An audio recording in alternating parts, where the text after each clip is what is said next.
El curso escolar comenzará de manera presencial en todas las islas el próximo martes 15 de septiembre. Esta noche vamos a entrevistar en directo a la consejera de Educación, Manuela Armas, para conocer por qué se ha tomado esta decisión. También les vamos a mostrar cómo se preparan a esta hora miles de centros escolares para que esa vuelta a clase sea lo más segura posible, y vamos a resolver algunas dudas, como por ejemplo la de la seguridad en los comedores. ¿Se han planteado ustedes si el virus se puede transmitir a través de los alimentos que ingieren nuestros hijos? El virus no tiene la capacidad de replicarse en ninguna superficie alimentaria. No se va a replicar ni encima de una manzana, ni encima de una nectarina, ni encima de un trozo de pollo. No tiene esa capacidad. Este jueves también analizaremos la crisis migratoria que sufre Canarias y debatiremos sobre si es conveniente o no realojarlos en establecimientos turísticos. No se vayan muy lejos, que empezamos en solo 4 minutos y medio.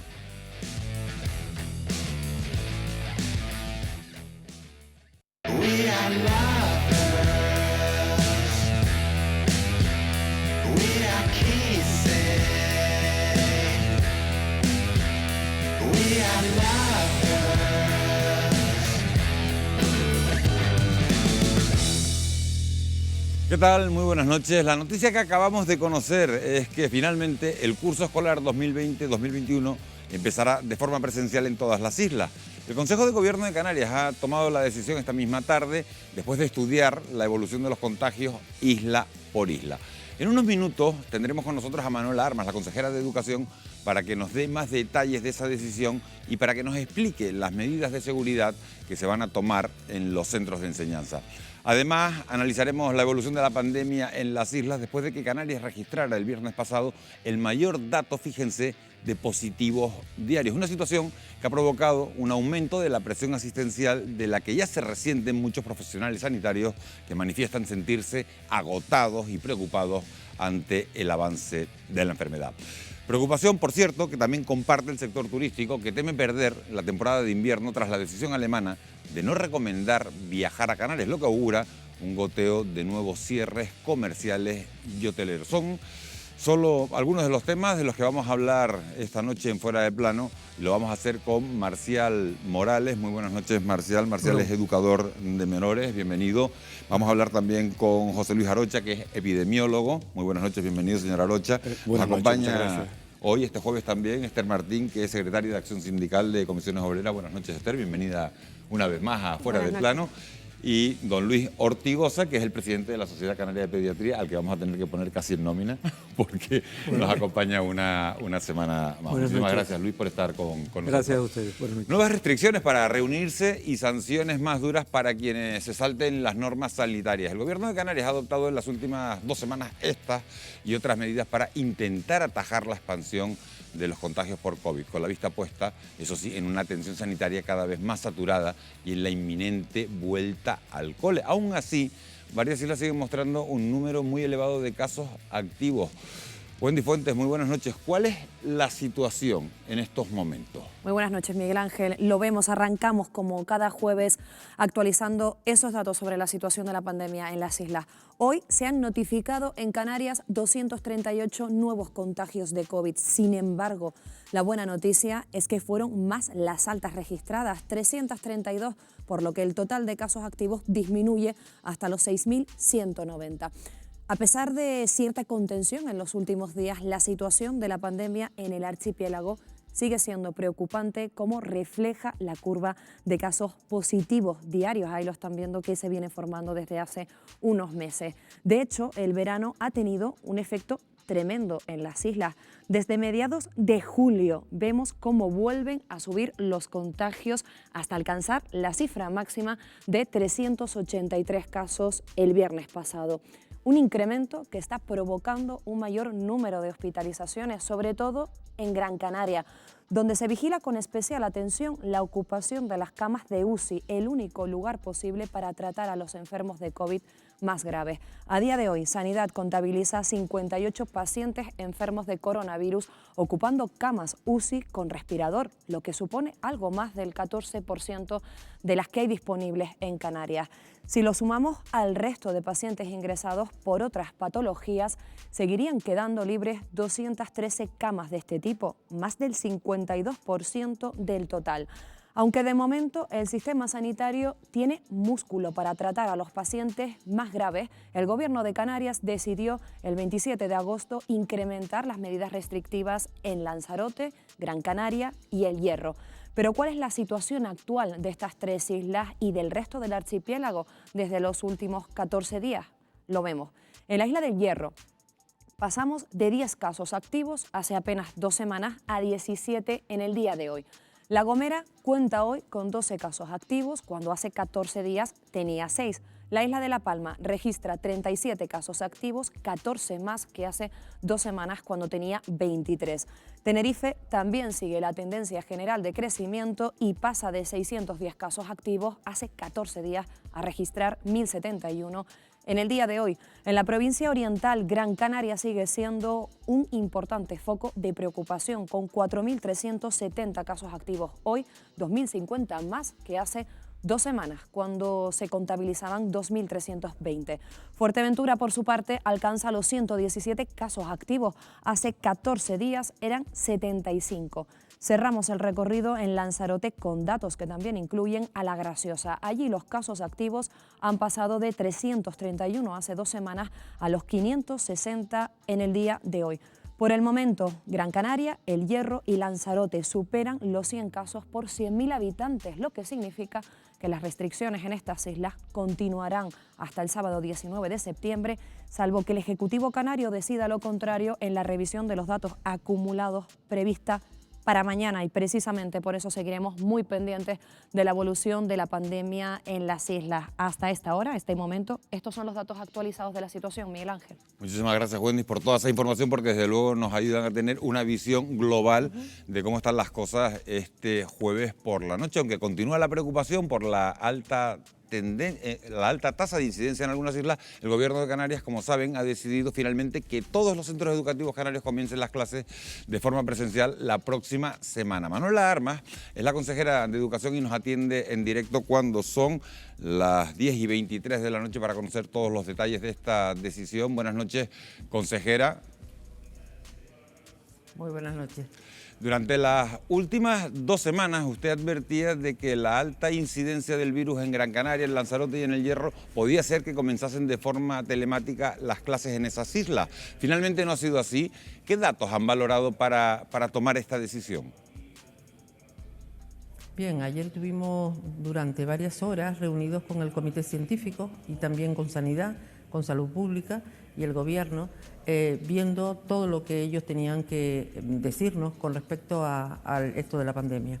Ellos han valorado, y todos así lo hemos decidido, que a pesar de que los índices son los que son, entendemos también la importancia que tiene que los niños regresen a la escuela. Mire, en todas las comunidades de España, con datos parecidos a los nuestros, ya los niños han regresado, ya llevan días yendo a clase presencial. Y mire, ¿no cree usted que la escuela es un sitio más inseguro que cualquier otro sitio donde los niños están normalmente? Llámese el parque, relaciones sociales que tienen con otros compañeros, y sin embargo la escuela le tenemos un poco más de miedo. Y es normal, y yo entiendo a la familia, pero también le voy a decir que hemos puesto una batería de medidas de seguridad que nos han recomendado los técnicos, que nos han recomendado ese comité científico, y está todo a punto para que los chicos y chicas regresen a clase. Llevan muchos meses sin estar en la escuela y yo creo que nada se puede sustituir como la presencia de estos niños, de la relación entre ellos y de la cercanía con su profesor. Por lo tanto, una vez sopesado todo esto, entendíamos que la presencia de los niños en clase era muy importante. Y por otro lado, esas zonas calientes, por ejemplo Las Palmas o Arrecife, vamos a hacer unas pruebas a los niños, unas PCR, tanto a los niños de las burbujas como a los profesores que le dan clase. Esto no se ha hecho en ningún otro lugar, por lo tanto, entendemos que esto es una medida de seguridad, seguridad para los niños, evidentemente, y las niñas, seguridad para la familia y seguridad para los equipos docentes. Y esas son las medidas que todo este equipo, expertos en el COVID, nos ha recomendado. Y nosotros, que somos muy obedientes, evidentemente, haremos siempre lo que Sanidad nos indique. Sí, pero, consejera, sindicatos como el STEC han dicho esta tarde de manera tajante que no se dan las medidas de seguridad suficientes en algunos centros para que se produzca esa vuelta presencial a los centros de enseñanza. No sé a qué se refiere exactamente, porque todo el protocolo que, repito, está hecho por Sanidad y nos ha indicado cuáles son esa batería y esas recomendaciones para que efectivamente estén seguros, se cumplen en todos y cada uno de los centros. En secundaria están... Diga. No, digo que le traslado ¿Perdón? la información, ese pronunciamiento que hacía el STEC esta misma tarde al conocer la decisión de esa vuelta presencial a los centros de enseñanza de todo el archipiélago. Sí, sí, pero mire, a mí sí me gustaría que me diera a qué se refiere exactamente, qué es lo que falta de ese protocolo que nos han indicado quien más sabe de esto, que son los expertos en la materia, que me digan de las cosas que ellos nos han recomendado, cuáles fallan en los centros. Porque están las separaciones de 1,5 metros entre niño y niño, están los profesores nombrados, están los responsables de COVID nombrados, están formados por salud pública. Yo creo que tenemos todas, como digo, todas las recomendaciones que nos han indicado para que lo pongamos en práctica están en los centros. A mí me gustaría que el sindicato esté, o cualquier otro, no hace falta que sea el sindicato, nos indiquen, porque seguramente será para mejorar. Nosotros siempre estamos muy abiertos a todas las sugerencias que desde luego nos ayuden a hacer mejor nuestra labor, porque aquí no creo que haya nadie con más necesidad de garantizar a las familias y a los docentes que hay seguridad, pero pues, evidentemente podemos mejorarlo y abiertos a todas las sugerencias, a todas. A nosotros no nos han hecho llegar ninguna todavía. Consejera, España está a la cola de los países de la OCDE en accesibilidad de la educación online. Dado que en cualquier momento de la pandemia podría obligar a la enseñanza telemática, ¿puede garantizar en Canarias el acceso de todo el alumnado a ordenadores y tablets? ¿Está el profesorado preparado para ofrecer una enseñanza de calidad en esta modalidad? Mire, efectivamente la pandemia nos encontró el día 13 de marzo con quizás bastantes déficits en esa materia y lo que hemos hecho durante estos meses es mejorar. Ahora mismo, hace unos días, hemos presentado el Plan de Digitalización de Canarias del siglo XXI y que además es bueno que esté independientemente que esté la pandemia. Ahora va a ser una herramienta fundamental, pero yo creo que cualquier sociedad, cualquiera del siglo XXI debe tener a punto todos los dispositivos y todas las herramientas, como digo, para que efectivamente los chicos y la sociedad en general maneje este sistema online. Hemos mejorado bastante. Falta mucho por mejorar, pero yo le puedo decir que yo creo que estamos mejor preparados que lo que estábamos el 13 de marzo para que en caso que las autoridades sanitarias consideren que efectivamente debemos confinarnos y por lo tanto dar las clases de manera online, yo creo que estamos más preparados de lo que estábamos hace 6 meses. Y a esos padres, consejera, que tienen dudas todavía sobre si llevar o no a sus hijos al colegio, ¿qué les diría? ¿El gobierno tomará medidas si no lo hacen? Bueno, nosotros tenemos que aplicar el protocolo de asentismo, que no es otro que pasar lista y ver los niños que faltan. Ese es el protocolo habitual. Estas faltas se le pasan a los ayuntamientos y son ellos, a través de los servicios sociales, quienes tienen que actuar con las familias. Eso lo tenemos que hacer. Ahora las consecuencias de eso todavía no las sabemos. La Secretaría de Estado ha dicho que va a hacer un informe jurídico para ver si efectivamente los padres tienen o no tienen razón y enseñar a las autonomías qué debemos hacer en estos casos. A la espera de eso estamos. Y yo entiendo este miedo, esta dificultad que los padres tienen para mandar a los niños a las clases, pero yo quiero transmitirles que, miren, las clases son seguras en la medida, desde luego, riesgo cero no lo hay en ningún sitio, ni en el supermercado, ni en la propia casa de estos niños, pero hemos hecho un esfuerzo impresionante. Hemos contratado a miles de maestros y de profesores. Hemos, como les decía, hecho un esfuerzo económico para que todos estos centros tengan las condiciones que Sanidad nos ha dicho que tengamos. Hidrogel en las clases, papeleras de tapa, responsables de COVID, todo está hecho, todo está en marcha. Por lo tanto, de verdad que nosotros creemos que efectivamente los centros de Canarias hoy en día tienen las mayores medidas de seguridad. Ya digo que esto no es al 100% seguro, pero como no es nada, ¿no? Yo creo que toda la sociedad estamos viviendo en una gran incertidumbre y eso es legítimo y entiendo la incertidumbre de los padres. Pero de verdad que es muy importante y que sopesen la importancia que tiene la enseñanza presencial para sus hijos. Es muy importante, llevan muchos meses fuera de la escuela, la relación con los otros, el trato directo con su profesorado, todo esto es fundamental y es necesario. Por lo tanto, les invitaría a darnos un voto de confianza y que envíen los niños a clase. Ellos lo necesitan. Una última cuestión, consejera, y si le pido que nos responda de una manera breve. Hoy ha explicado que van a hacer pruebas PCR a los niños incluidos en los grupos burbuja de las zonas más afectadas. Esto es en infantil y en primaria. En secundaria no prevén hacerlas.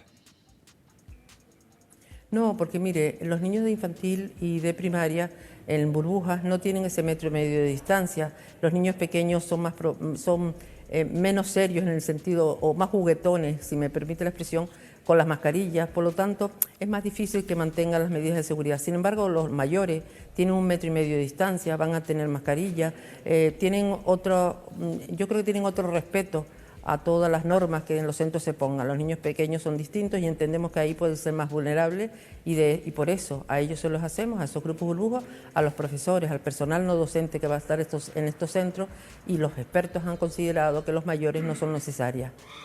No cabe duda de que la complejidad de este momento hará que tengamos que seguir hablando de educación en las próximas semanas. Esperemos que pronto podamos hacerlo con total normalidad. Muchas gracias, consejera. Muchas gracias, Manuel Armas, por habernos atendido en directo esta noche. Bueno, pues vuelvo a la mesa. Gracias a la consejera de Educación por atendernos a esta hora. Es la noticia del día, sin duda, Esther. Finalmente, todas las islas van a comenzar las clases de manera presencial. La plataforma de directores y directoras de institutos dice que no se puede dar una acogida adecuada al alumnado de esta manera. ¿Les parece acertada la decisión que ha tomado el Gobierno de Canarias? No, no me parece acertada, me parece además incomprensible. Obvio decir la señora consejera que en aquellas comunidades autónomas donde se ha dado el inicio del curso escolar sin haber tomado las medidas suficientes, han tenido que cerrar escuelas, están teniendo que cerrar escuelas por los rebrotes. Desde Comisiones Obreras venimos comentando prácticamente desde el inicio de esta pandemia que se tenía que comenzar a trabajar con el inicio del curso escolar, pero para eso hay que invertir. Se ha tenido tiempo más que suficiente para establecer entre la comunidad educativa, que los expertos están muy bien, pero hay que escuchar también al profesorado, al alumnado, a las AMPAs, para haber hecho protocolos que garantizasen en la medida de lo posible de esta situación la seguridad de la salud, tanto del profesorado como del resto de personas trabajadoras y, por supuesto, del alumnado. Lo que ha hecho la administración pública en Canarias ha sido, hablando coloquialmente, trasladar la patata caliente, la papa caliente, a los centros educativos y a los directivos de estos centros. O sea, tienen que asumir su responsabilidad. Hace falta inversión. Pero no solo porque España esté a la cola en inversión en enseñanza de toda la Comunidad Europea, nada más y nada menos que un punto menos. Es que Canarias está muy, muy, muy lejos en inversión. Necesitamos como mínimo más de 3.800 profesores y profesoras. Tenemos que hablar de disminuir los ratios. Hay que garantizar. Hablaba de establecer las distancias de seguridad. ¿En serio? Luis Ortigos, ¿ha sido acertada la decisión? Yo disiento completamente de lo que ha dicho Esther, en el sentido de que nosotros, los pediatras, pensamos que los niños y los adolescentes donde tienen que estar en época escolar es en los colegios y en los institutos. La consejera ha dicho que hay un protocolo, yo conozco ese protocolo, es un protocolo que se ha elaborado no a prisa y corriendo, se ha intentado hacer desde junio, ya había un borrador y ahora se ha mejorado.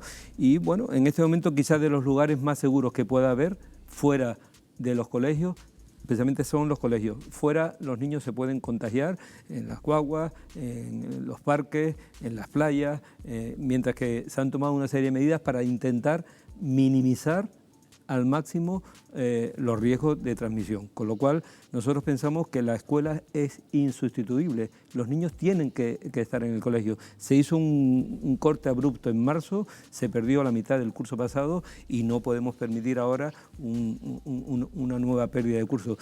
De acuerdo con que efectivamente habrá que disminuir ratios, habrá que contratar profesores, eso es otra historia. Es otra historia que... Si estamos hablando de la seguridad y tenemos un epidemiólogo en la mesa, le quiero preguntar a él. Y ahí acabo. Y es una pena haber tenido que llegar a una pandemia para darnos cuenta que hace falta bajar la ratio. Bueno, este puede ser un momento. Y es una pena haber llegado a esta pandemia sabiendo que sanidad, educación e investigación pues no tienen los presupuestos que debían tener. Quizás sea el momento adecuado para efectivamente invertir más en educación y plantear ese debate. De momento estamos en el tema sanitario. Dentro del contexto de la pandemia, José Luis Arocha, la consejera ha afirmado que las clases presenciales van a ser del todo seguras. ¿Consideran razonable el nivel de seguridad previsto con las medidas adoptadas o puede que nos enfrentemos a posibles cierres de colegios? Epidemiológicamente es arriesgada, una decisión muy arriesgada y puede que nos encontremos ante una situación de cierre si no terminamos de controlarlo. Pero sociológicamente entiendo que tengamos que hacerlo, porque también epidemiológicamente es malo que los niños no puedan estar en el ámbito educativo de una forma correcta, y tenemos que ir avanzando hacia una normalización, porque la pandemia la vamos a tener durante muchísimo tiempo. Y supongo que sí, que tendremos tiempo de hablar Pero de le iba a preguntar medidas. si es razonable el nivel de seguridad. Creo que sí. En las condiciones actuales hay bastantes cosas que hacer, hay bastantes cosas por hacer, y espero exponerlas en el debate desde la sociedad, desde el nivel epidemiológico, desde la administración. Yo creo que hay muchas cosas por hacer, pero es razonable que empecemos a normalizar la situación, aún a riesgo de que tengamos que cerrar en un momento determinado alguna sección o algún colegio, porque es que si no, por el miedo, no vamos a poder abrir en ningún momento. Marcial Morales es educador en el protocolo marcial de actuación previsto en caso de un positivo. Todo un grupo puede pasar de la noche a la mañana prácticamente de una clase presencial a una clase telemática. Desde el punto de vista docente, te lo pregunto porque eres educador, ¿cómo se puede hacer esa transición? ¿Se puede mantener el mismo nivel de aprendizaje del alumnado? Sin duda, el aprendizaje presencial es insustituible. O sea, el contacto que la escuela... El aprendizaje presencial es insustituible. Que la comunidad educativa propicia es insustituible. El online siempre va a ser un refuerzo en condiciones extremas. Ya hemos visto cómo ha tenido el profesorado en Canarias que reinventarse de la noche a la mañana en pocos días para impartir clases, hacerlas atractivas, además desde casa, con la brecha digital que hacía que muchos niños y niñas estuvieran en muy malas condiciones respecto a otros y otras. Por lo tanto, siempre sí a la vuelta a los colegios. No olvidemos que la Consejería de Educación también ha estado sometida durante los últimos meses a una profundísima crisis.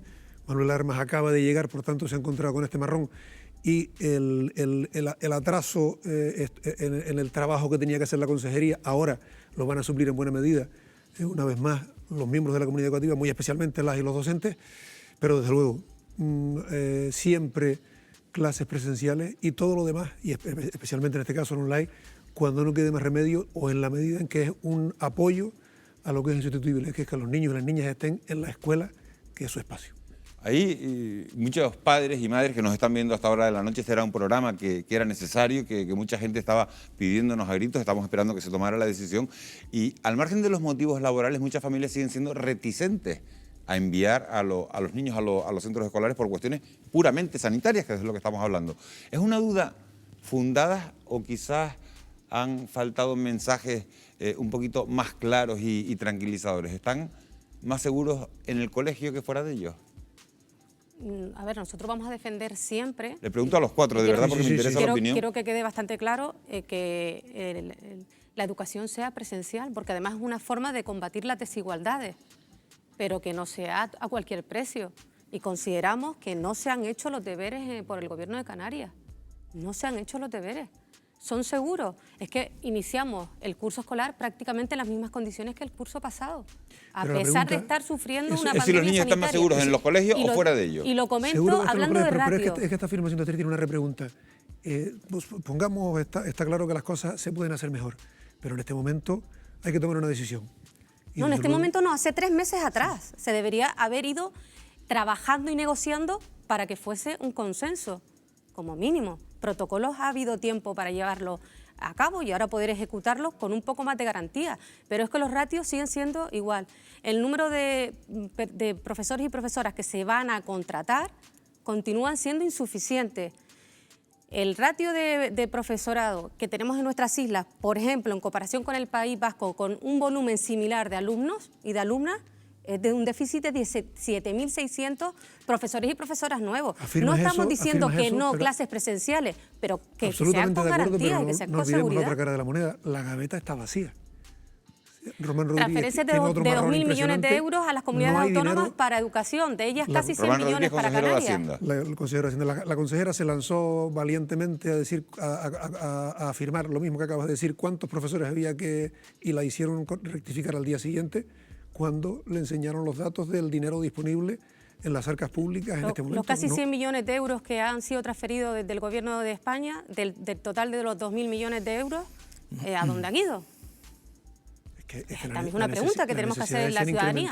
Tendremos que exigir también, por supuesto, que ese dinero que va a venir de esos 176.000 millones de euros a España para reconvertir, para industrializar nuestro país, para digitalizar, etcétera, etcétera, es el momento, como bien decía, de saber la importancia que tiene también la educación, pero una educación de calidad, una educación segura. Hablar de digitalización cuando tenemos brechas muy importantes, sobre todo en nuestra comunidad autónoma, donde hay un porcentaje elevadísimo de familias que están en riesgo de exclusión social. De ese tema vamos a hablar más adelante, pero vamos con la parte sanitaria. Esto es lo que opinan nuestros expertos, lo que han hablado. No hay las medidas de seguridad suficientes, otros opinan que sí, sobre la vuelta al cole, pero aún así sigue habiendo, como decimos, muchas dudas, muchos temores, muchas preguntas que se hacen los padres y madres que están en casa. Dudas que vamos a tratar de responder en el siguiente reportaje.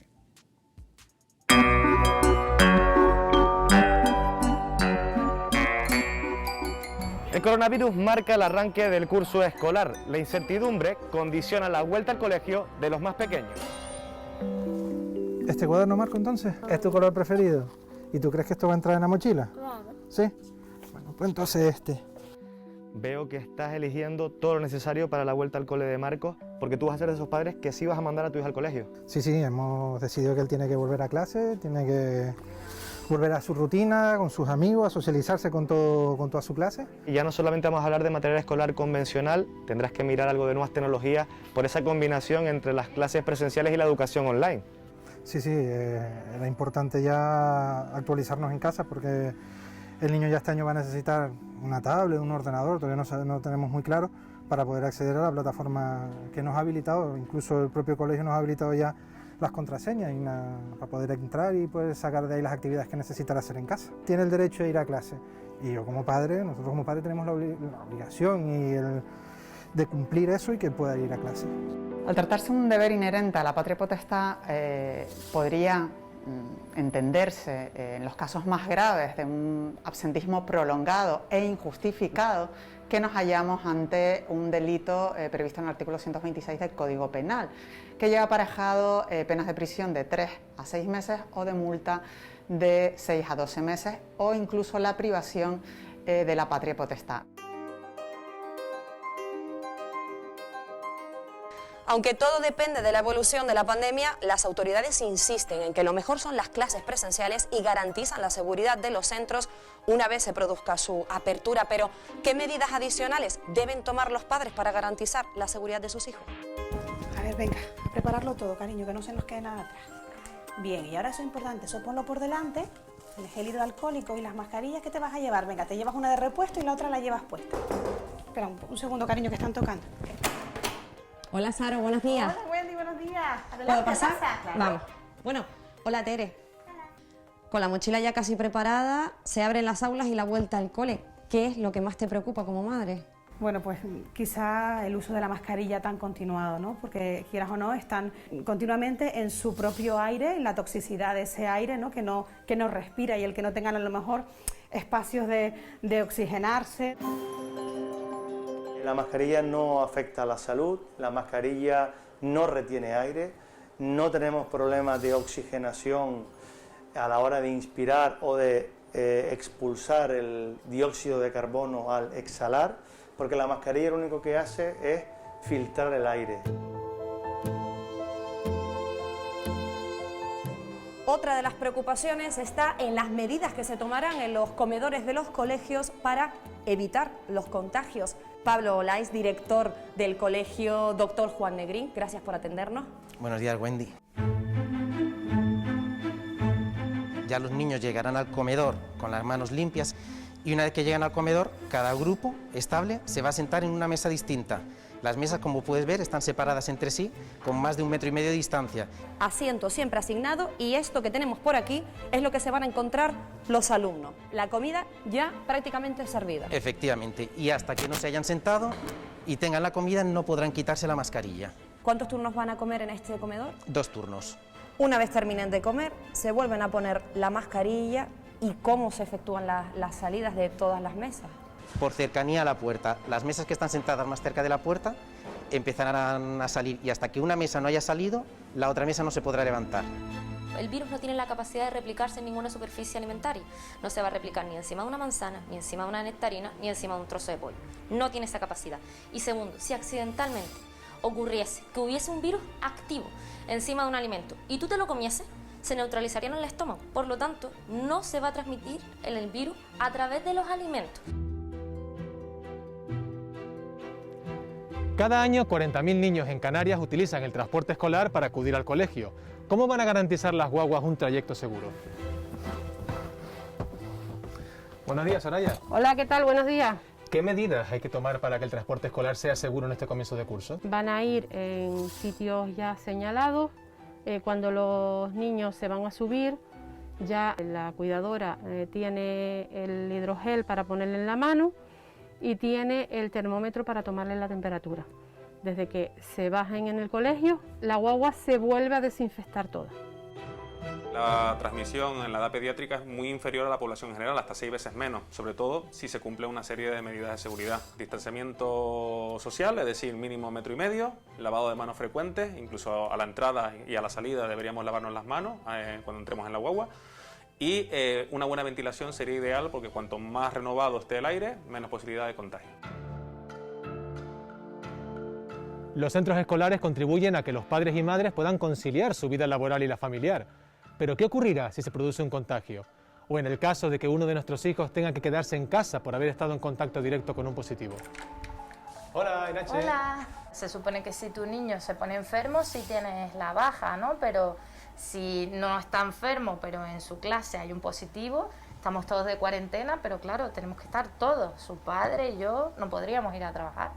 Por una parte se puede asegurar que ese niño o niña afectado sus padres pueden acogerse a una baja por enfermedad, pero no tenemos todavía nada definido y por otra parte tampoco tenemos nada definido con respecto a los compañeros y compañeras de esos niños afectados y que por lógica deben también permanecer en una cuarentena. Los cambios que conlleva este curso pueden producir preocupación o estrés en los menores. Por ello es fundamental que se lo expliquemos de forma clara y natural para conseguir que su adaptación sea lo más sencilla posible. Mascarilla, lavado de manos y distancia física, ya lo han visto, ese sigue siendo el consejo fundamental para todos los ámbitos, incluido el del colegio. Pero nosotros no podíamos dejar pasar hoy la oportunidad de que un experto pediatra como tú, Luis, profundice en este complicado regreso a las aulas, si te parece, con la ayuda de nuestra compañera Wendy Fuentes, si eres tan amable. Porque, como decías, la reanudación de los colegios provoca inquietud y preocupación en muchos padres ante la posibilidad de que sus hijos se puedan contagiar en el interior de las aulas y al mismo tiempo que también se puedan llevar el virus a casa. Precisamente por eso esta noche le preguntamos a Luis Ortigosa, presidente de la Sociedad Canaria de Pediatría, por algunas de estas cuestiones.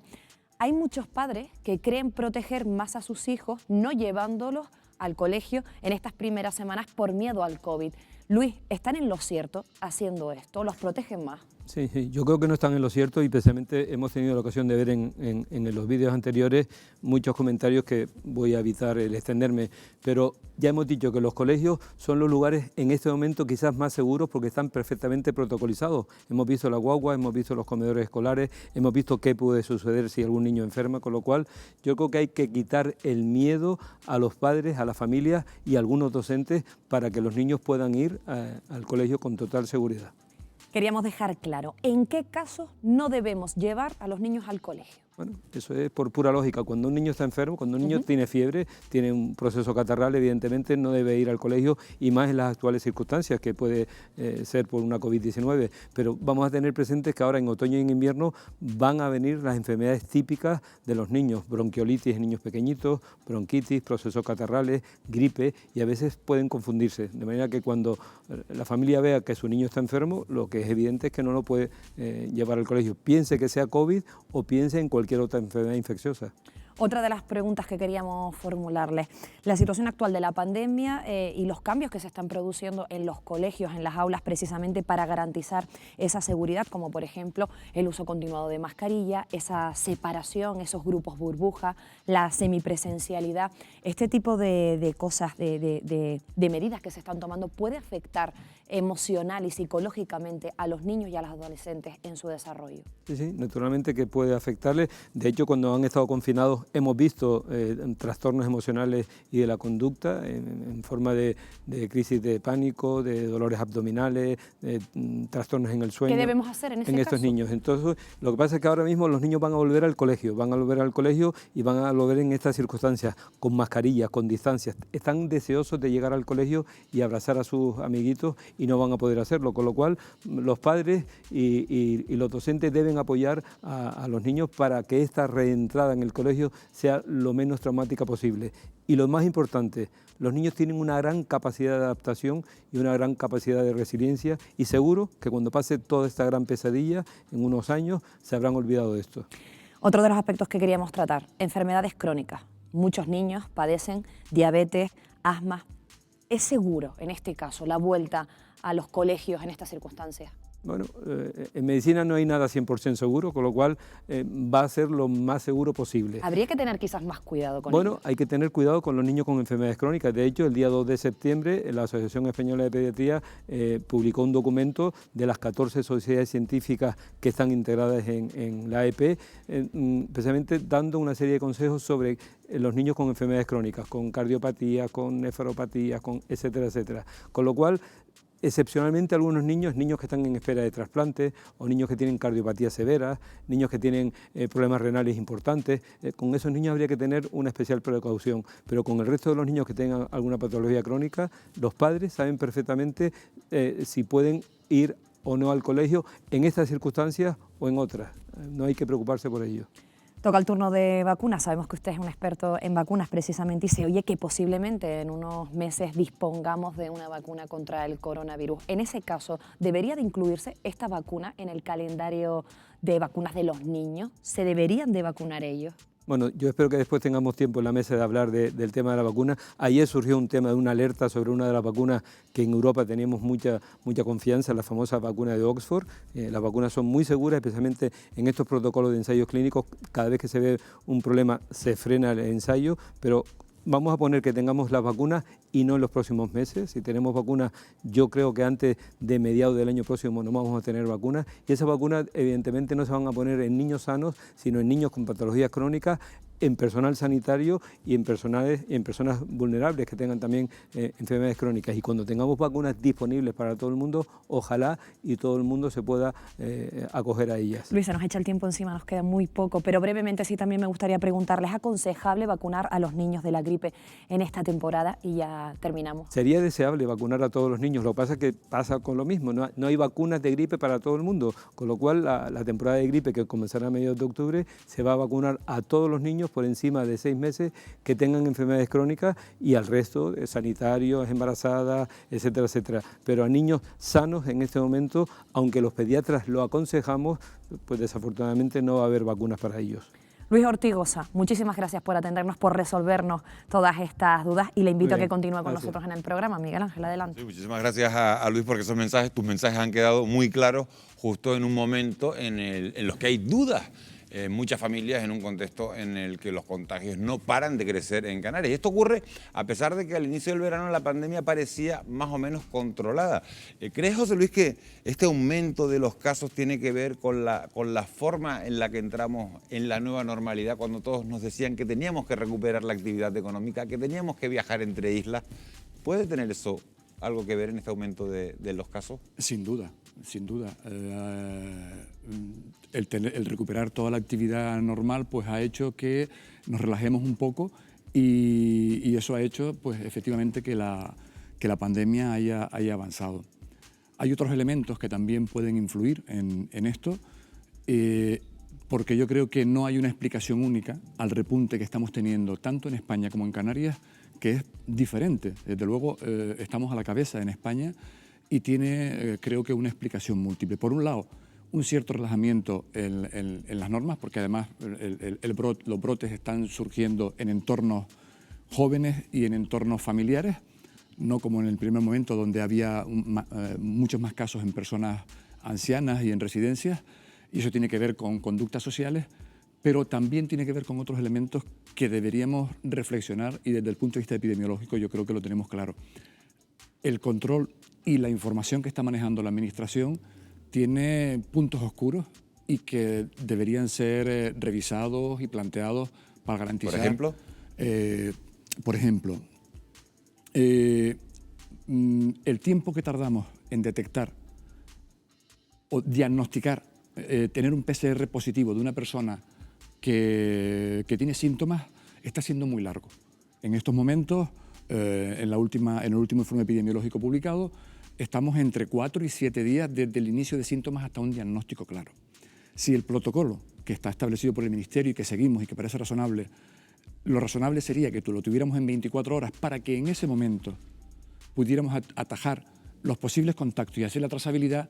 Si tardamos, evidentemente la capacidad para el control y el rastreo se ve minimizada. Por lo que está diciendo José Luis Marcial, son datos... Muy preocupantes. Sí. Pero no tienen que ver con los turistas, es decir, el contagio no se está produciendo por lo que está contando José Luis, no se está produciendo por los turistas, porque turistas no hay. Efectivamente no, pero sí tiene que ver con la confianza, que es la base de la industria turística de la que vivimos, porque detrás de la pandemia ha venido, detrás del gran problema sanitario viene el problema económico y por tanto social. Estamos ante una situación en ese sentido complicadísima. Transmitir confianza es clave para que este destino turístico recupere la confianza de los alemanes y los ingleses, que son fundamentalmente los que nos han venido sacando las castañas del fuego, son nuestros principales clientes. Y desde luego, como decía el otro día una diputada de Fuerteventura, Nereida Calero, que no seamos capaces de transmitir más confianza que otros países que no son de nuestro nivel y que son competidores turísticos, es muy preocupante y tiene mucho que ver con que cuanto antes estemos volviendo también no solo a la normalidad que representa la vuelta al colegio, sino a la normalidad que representa la recuperación de la actividad. Que nos hemos quedado preocupados con lo que ha dicho José Luis, porque además, encima de lo que ha dicho, es que el Ministerio de Sanidad se está planteando reducir la cuarentena de los 14 días actuales a 10 días. ¿Sería correcta esa decisión? Depende de en qué contexto. Hablábamos de la confianza del turismo y yo quería romper una lanza en favor de esa confianza. Ahora mismo los brotes no están relacionados con el turismo y eso también es otro esfuerzo que se tiene que hacer desde el gobierno por mejorar la información, segregar la información. Probablemente si dijéramos, oiga, ¿cuántos turistas se están contagiando? ¿Y qué posibilidad tiene el turismo de contagiar a los canarios? Estaríamos en unos niveles bajísimos. Probablemente la capacidad y el nivel de contagio de un turista que llega a Canarias es exactamente el mismo que el que tiene en su país, seguramente. Pero tenemos que desagregar la información de dónde estamos contagiando y generar la confianza. Porque de nada nos sirve hacer test al inicio y test a la salida del turista que llega si quien tiene que asesorar al gobierno alemán o al gobierno británico analiza nuestros datos epidemiológicos y lo que valora es nuestra capacidad de control. Si tardamos muchos días en trazar los casos, en diagnosticarlos, y si el número de contactos que somos capaces de detectar y el número de pruebas que hacemos en los contactos es bajo, no transmitiríamos confianza. Ese es un esfuerzo que tenemos que hacer y tenemos que hacer desde el gobierno. Y poner a lo mejor más recursos, seguro que sí, y más recursos epidemiológicos para garantizar que esa información, que es la que visualizan y la que ven los que al final asesoran a los gobiernos, confíen en nuestra capacidad para controlar el proceso. Igual pasa con la escuela. Es decir, las medidas básicas de higiene, de la mascarilla, la distancia social y el lavado de manos van a ser iguales y va a depender de la rigurosidad con la que las apliquemos. La diferencia la va a marcar la capacidad para que en el momento que encontremos un caso seamos capaces de aislarlo y de evitar que aumente el contagio, el fenómeno burbuja del que estamos hablando, y si tenemos ese control, probablemente podamos normalizar la situación y bajar un poco esos indicadores peligrosos que tenemos en estos momentos. Esta semana hemos conocido además que se suspende, Luis Ortigosa, los ensayos de la vacuna de Oxford. Parecía que era uno de los que estaban más adelantados y se han suspendido por porque uno de los voluntarios que se prestó a probar esa vacuna, bueno, sufre una enfermedad, ha contraído una enfermedad. ¿Estamos en una situación que era previsible, que eso podía suceder? Totalmente previsible, y esa noticia que puede ser aparentemente catastrófica es una buena noticia. Es una noticia que habla de la transparencia y de la seguridad de los ensayos clínicos. Hemos dicho aquí, además en esta mesa muchas veces, que fabricar, desarrollar, investigar y lanzar una vacuna pues tarda entre 5 y 15 años.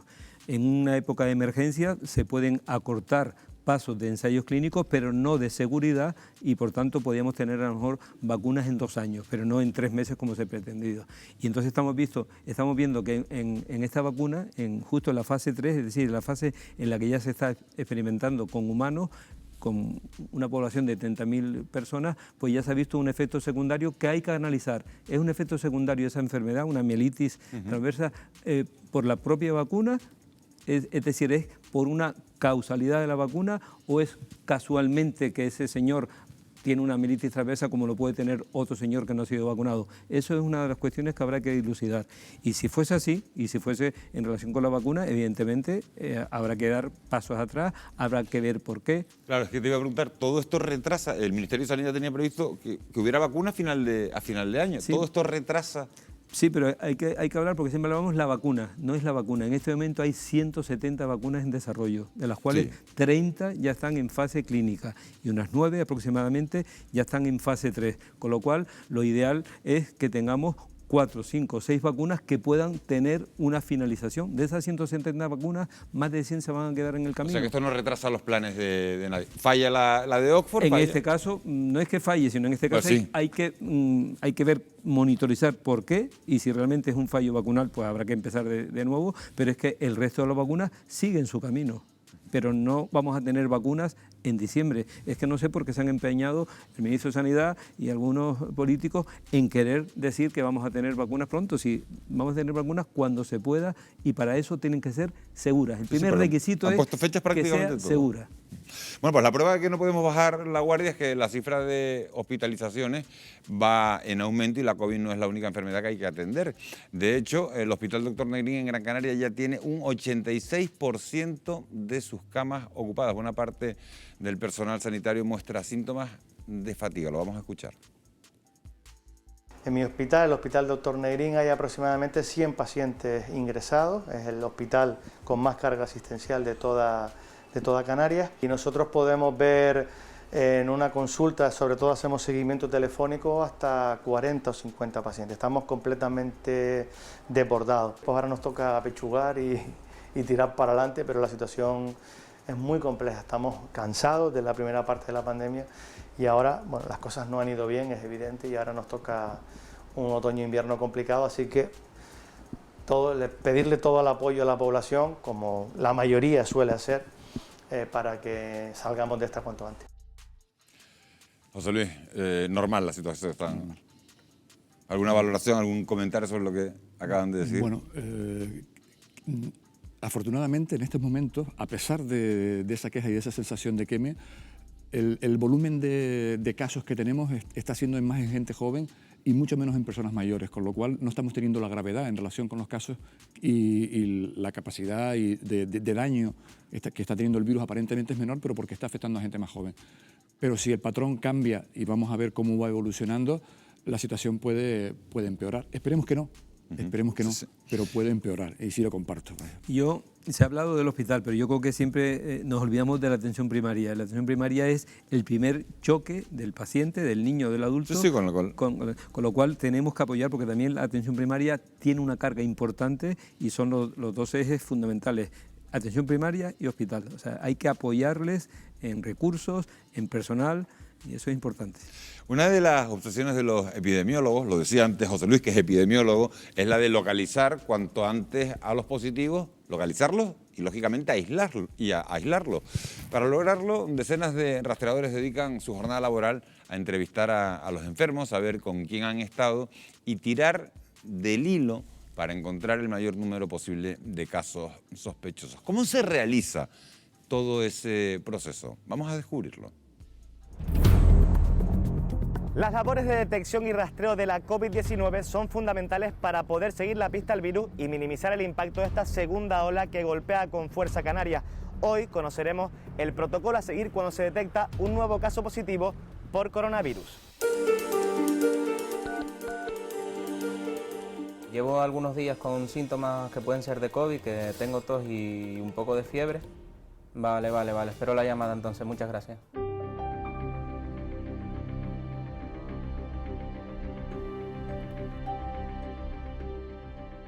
Hola, buenos días, José. Le llamo del centro de salud. Habla Deuri, soy el médico que está en consulta. Cuénteme, ¿en qué puedo ayudarle? Sí, había llamado porque los últimos días había tenido síntomas que pueden ser de COVID y me estaba preocupado y era para ver qué tengo que hacer a partir de ahora. ¿Con quién convive en casa? Pues yo vivo con mis abuelos y como son personas mayores y son factor de riesgo es lo que me tiene un poco más preocupado también. De acuerdo. Mire, José, los síntomas que me comenta son susceptibles de enfermedad por coronavirus, por lo cual procedería que yo le solicite el test de la PCR para confirmar o descartar este proceso. Se haría mañana a las 9:30 de la mañana, tendría que usted venir aquí por el centro de salud, ¿de acuerdo? Mientras tanto, sí les recomiendo que se mantenga en casa, sin contacto con sus familiares. Hola, José. Hola. Te han citado aquí para hacerte esa prueba PCR. ¿Te parece si te acompaño? Sí, claro, sin problema. Venga, pues vamos. Hola, David. Hola, ¿qué tal? Veo con José que se va a hacer la prueba José, PCR. ¿qué tal? Pues José pasa conmigo a la sala, espera un momento aquí. Vale, vamos, José. Pasamos al asiento con las compañeras. Y ahora, Pablo, antes de acceder a la sala, tienes que ponerte el equipo de protección. Te retiras esa mascarilla quirúrgica. Ahora nos colocamos la bata. Y ahora te colocas los guantes. Ahora que ya tienes colocado el EPI, puedes acceder con nosotros. Bueno, Pablo, ahora accedemos a la sala de extracción de muestras, donde se realizan unas 180 pruebas diarias. Dura aproximadamente 10 segundos y se introduce en hisopo por el orificio nasal hasta el área del nasofaringio. Se introduce ahora en el medio y se coloca en el área de los contenedores de frío para derivar la muestra al hospital de referencia. En 24-48 horas se pondrá en contacto contigo el equipo de rastreadores en colaboración con el médico de familia para darte los resultados. José tiene que permanecer aislado hasta conocer el resultado de la PCR. ¿Sí? Hola, ¿qué tal? Soy Daniel, enfermero de atención primaria. Le llamo del equipo de rastreo de coronavirus de Tenerife. Mira, le informo que finalmente su resultado de la PCR ha dado positivo, ¿vale? ¿Y ahora qué tendría que hacer? Mire, necesito que me haga una lista con las personas que usted ha estado desde las 48 horas del inicio de síntomas, ¿vale? Porque necesitamos contactarles y porque van a tener que hacer aislamiento, tanto usted como ellos, ¿vale?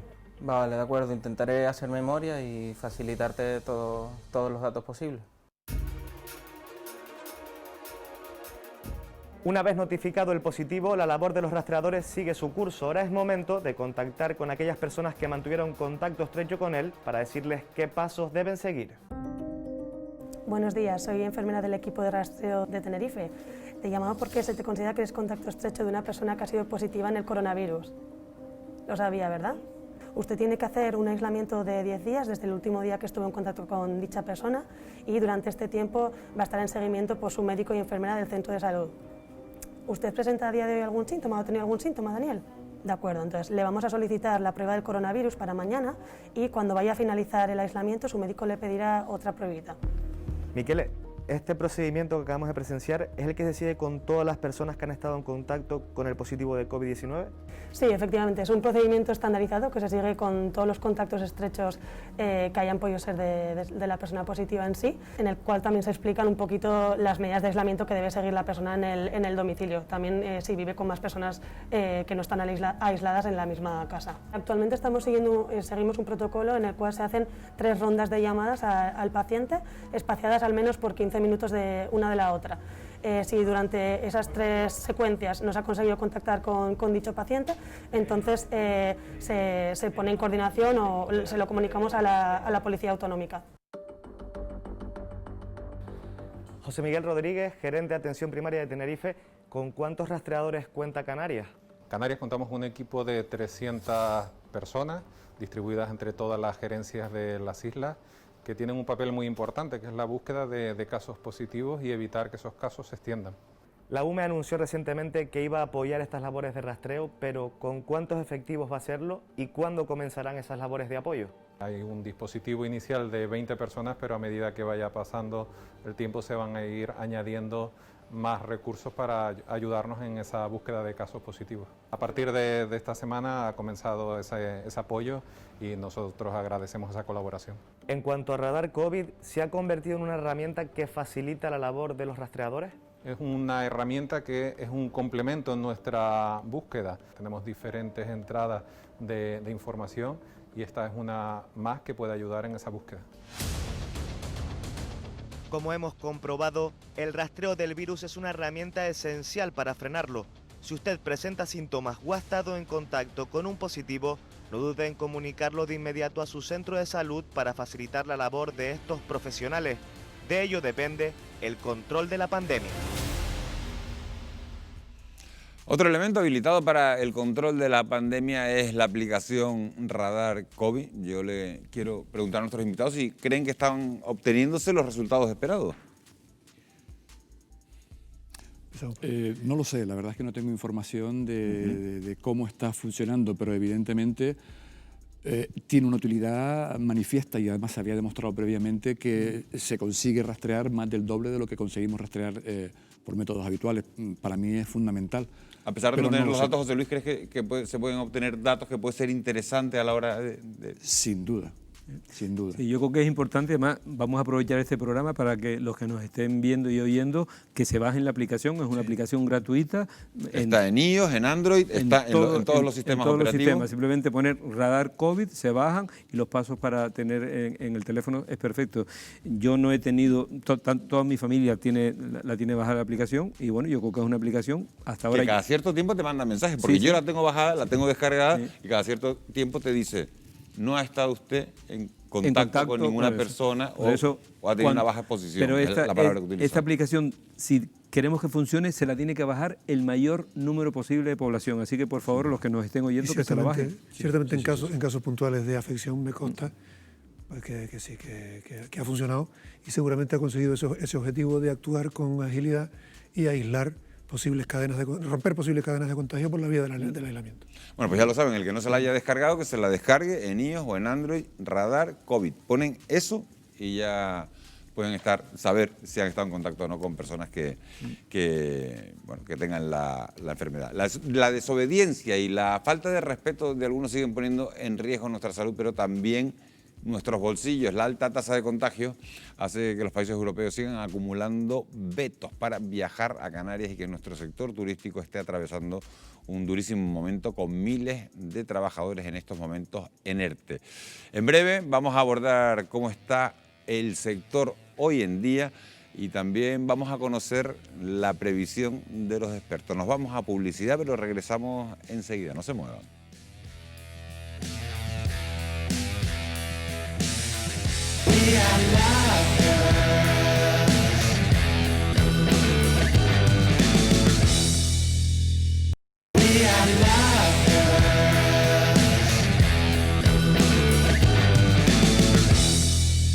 Seguimos en directo en Fuera de Plano cuando son las 11:18 de la noche. Hemos hablado de todo lo que rodea a esa decisión del gobierno para la vuelta al cole de manera presencial en todo el archipiélago. Y vamos a hablar ahora de la crisis que se está viviendo en el sector turístico, porque el temor a un nuevo cero turístico se incrementa cada día que pasa en Canarias. El sector, fíjense, preveía perder alrededor de un 66% de ocupación y más de 10.000 millones de euros hasta final de año. Pero esta previsión, que ya era de por sí desastrosa, ahora parece optimista después del crecimiento de contagios de agosto y septiembre y los consiguientes vetos de los países europeos.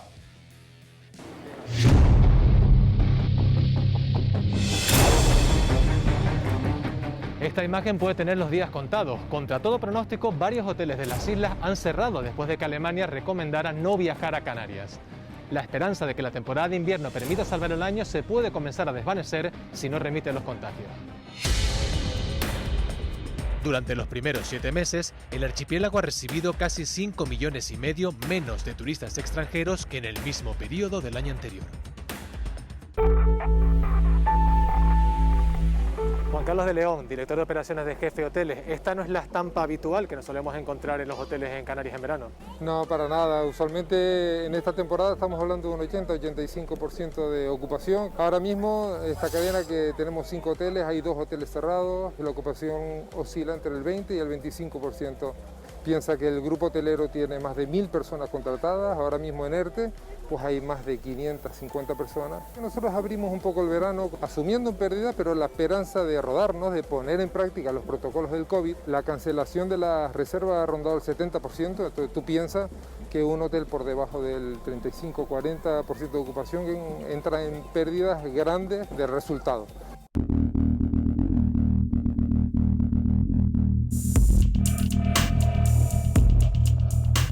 Las previsiones hablan de unos meses de septiembre y octubre muy complicados, después de que los aeropuertos canarios cerraran agosto con un 35% menos de vuelos que el año pasado y entre un 60 y un 70% menos de pasajeros. Desde luego nos espera un invierno muy duro. En lo que se refiere a las previsiones que dicen que podría llegarse a un nivel de recuperación del 80% de los vuelos en Canarias en septiembre y octubre, creemos que desafortunadamente pues es demasiado optimista, dado que el creciente número de restricciones que cada vez se van poniendo para volar a Canarias y a todo el territorio nacional hacen que cada vez más los extranjeros se lo piensen 2 veces antes de venir a España, y todo esto pues hace indicar que nos espera un invierno muy complicado y que va a ser desde luego un reto para todos los que dedicamos a esta industria. El sector turístico confiaba en poder salvar la temporada de invierno en Canarias. Sin embargo, durante las últimas semanas, las reservas han caído drásticamente. David Denis, presidente de la Asociación Canaria de Agencias de Viajes y Turoperadores. Los datos no son positivos en lo que respecta a reservas para las islas en estos meses de verano y en el invierno. No ha sido nada buena, pues porque no todos los complejos están abiertos, todos están esperando a las famosas reservas del mercado internacional, que ha llegado tarde, y las expectativas eran buenas porque había incluso cadenas hoteleras que estaban hablando de un 40 o 50% de ocupación de sus previsiones de reservas para la temporada de invierno. Con estas recomendaciones de Canarias como zona de riesgo y que no se viaje a esta comunidad, pues ha sido inevitable la cascada de cancelaciones. Las patronales del sector han solicitado la puesta en marcha de test para turistas, tanto en origen como en destino, un plan de acción urgente y específico para Canarias y una mayor flexibilidad en los ERTE. Sí, tenemos que trabajar mucho para que la temporada de invierno empiece bien y que tengamos esos corredores establecidos de manera adelantada, por así decirlo, para no esperar a que controlemos la curva y después ponernos a hablar. Yo creo que es el momento ahora de firmar, poner esas condiciones que hay que cumplir, de intentar lograr esos convenios, cosa que estamos exigiendo al Gobierno de España y al Gobierno de Canarias, para que, bueno, de la mano todos podamos, conjuntamente con los turoperadores, pues poder tener cierta actividad en esta temporada de invierno, ¿no? Vamos a promover, porque ahora sí que tenemos grandes aliados, esos corredores turísticos que inicialmente queríamos hacer en marzo, que no habíamos contado con ese apoyo a nivel internacional y, por tanto, para garantizar los test en origen y test en destino. En Canarias, 4 de cada 10 empleos dependen directamente del turismo. De ahí que los expertos apelen a la responsabilidad ciudadana para frenar la tasa de contagios y salvar esta temporada de invierno, vital para el bienestar económico de nuestras islas. Desde luego sería una muy mala noticia para Canarias volver al turismo cero. Las medidas no solo deben pasar por establecer corredores seguros entre Canarias y los países nórdicos, sino también incluir otros países que son el origen de más de la mitad de los turistas que vienen a Canarias, como puede ser Alemania o Reino Unido. Y, por supuesto, que lleven a buen puerto las negociaciones que está teniendo el Gobierno de España con estos países para diferenciar territorialmente lo que es Canarias como destino seguro respecto al resto del territorio nacional. Cumplamos las medidas sanitarias que se están dictando. Nos jugamos mucho. El parón económico se debe ahora mismo, los países han dejado de viajar a Canarias por el comportamiento irresponsable de algunas personas en Canarias que han hecho que la pandemia se extienda.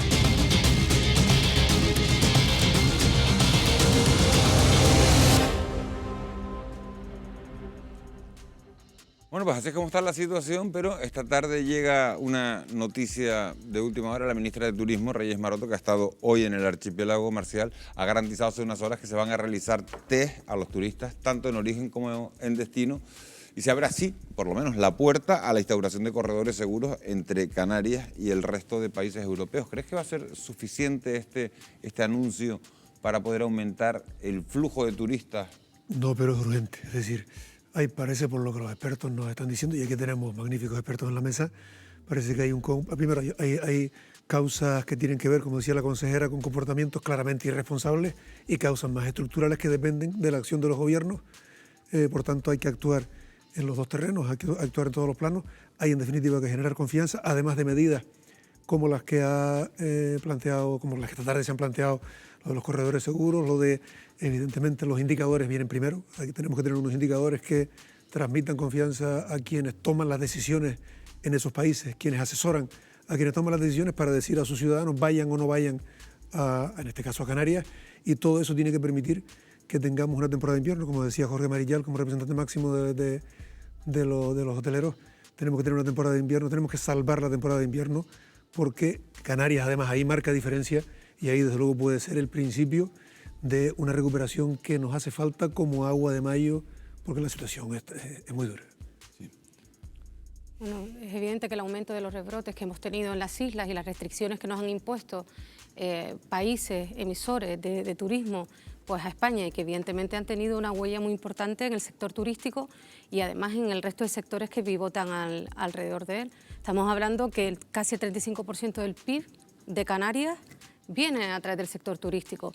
Que la ministra Reyes Maroto vuelva a hablar una vez más en nombre del Gobierno de los corredores seguros, perfecto, pero pasemos de las palabras a los hechos, porque es totalmente necesario.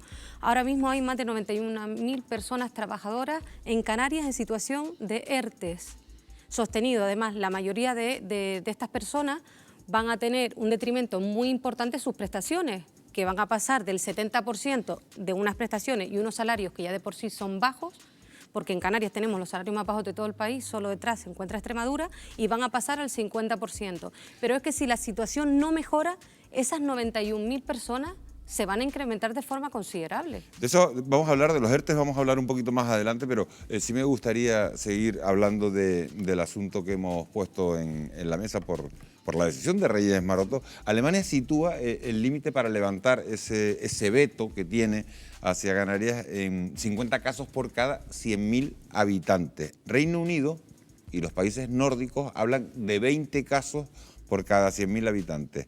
¿En cuánto tiempo calcula que podría llegarse, José Luis? No lo sé. Son preguntas complicadas, pero... Sí, pero sí sé un par de cosas. Sí sé un par de cosas que a lo mejor viene al hilo de lo que comentaba Marcial a la hora de generar confianza y lo del corredor seguro que estamos hablando ahora. La idea de corredor seguro yo creo que está muy bien desde el punto de vista político, desde el punto de vista de marketing, pero desde el punto de vista epidemiológico va a tener poca consistencia.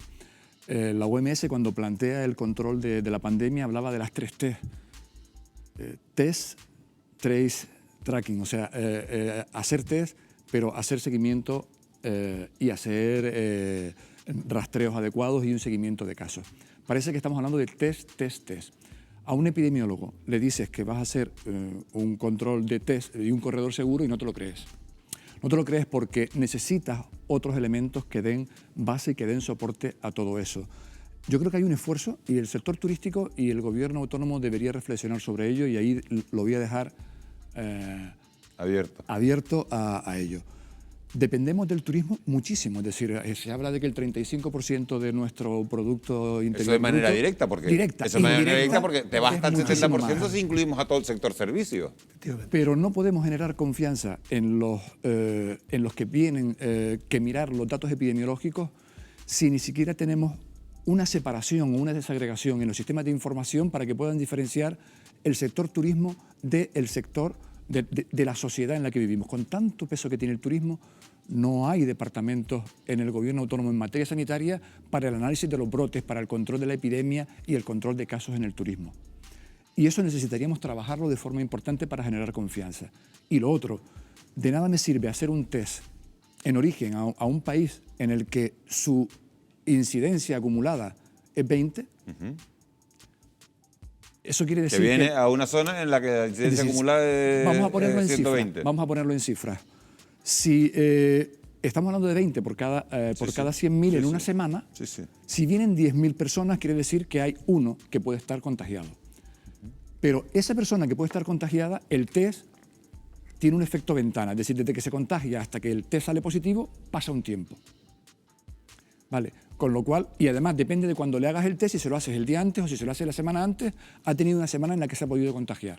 Es decir, si de cada 10.000 casos, en una incidencia de 20, detectamos uno, cuando al final calculamos los tiempos y los espacios muertos, Luis, cogemos cada a cosa medio. que dice deja más preocupado a Marcial. No está, bueno, está dejando preocupados a todos, pero es que yo veo a Marcial y le miro la cara y digo, se está preocupando. porque nos jugamos mucho, porque, ya lo decía Esther, los datos son altamente preocupantes.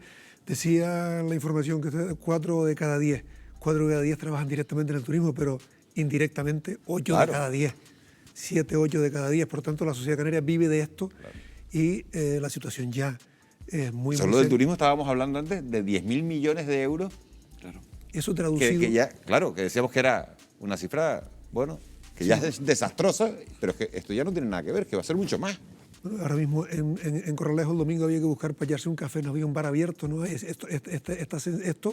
Corralejo no había un bar abierto. No había un bar abierto, era difícil conseguir un bar donde hallarse un café, no ya para los turistas, el residente. Sí, sí. Esto es una imagen, pero luego traducido a todas esas personas, pensemos el porcentaje importantísimo en las zonas turísticas de personas venidas de fuera, sin ningún colchón de soporte familiar, redes de apoyo en Canarias. Ante esta situación se ven desbordados por completo, por tanto la situación es muy difícil. Cuanto antes hay que recuperar esta actividad, porque si no, no hay política pública que pueda con esto. Yo planteo separar eso, inciso, separar ese riesgo del turista, porque ahora mismo, si nos ponemos con los datos y datos que yo manejo, yo trabajo con el sector turístico bastante, y trabajo con hoteles, llevando rastreos y seguimiento de casos en establecimientos hoteleros y la implantación de planes. Y lo que yo percibo es que las medidas que se adoptan a nivel hotelero y la capacidad de control y el riesgo que en estos momentos tiene un turista para venir aquí es exactamente el mismo que tiene en su propio país. Pero tenemos que desagregar la información para darle la confianza y la seguridad de que ese corredor no es solo el test, es el conjunto de cosas y lo podemos ofrecer, pero necesitamos separar la información, desagregarla, dar una información clara y veraz y tener capacidad para generar confianza en el correcto rastreo y en el correcto seguimiento, es decir, aplicar las 3 T de verdad, no solo el test, track, trace. Nos vamos a quedar con esas 3 T. A día de hoy, menos de la mitad de la planta alojativa de las islas mantiene sus puertas abiertas y la perspectiva inmediata no es lo que se dice, Wendy, nada halagüeña. Así es, no miramos con mucho optimismo los próximos meses precisamente para salvar esa temporada alta. La ocupación turística ha descendido de forma notable durante esta segunda ola de coronavirus y en todas las islas hay una gran incertidumbre tras la decisión de Alemania de no recomendar viajar a Canarias. Si la evolución de la pandemia no mejora, la temporada de invierno podría darse por perdida. Presten atención a la situación actual de la oferta alojativa en algunas de las islas. El Patronato de Turismo de Fuerteventura señala que en estos momentos permanece abierto el 60% de sus establecimientos, aunque estima que en las próximas semanas podría echar el cierre un 10% de ellos. Una situación que dejaría Fuerteventura en solo la mitad de su planta alojativa disponible. Sin embargo, pese a la magnitud de estos datos que les estoy diciendo, la isla majorera sería la mejor posicionada.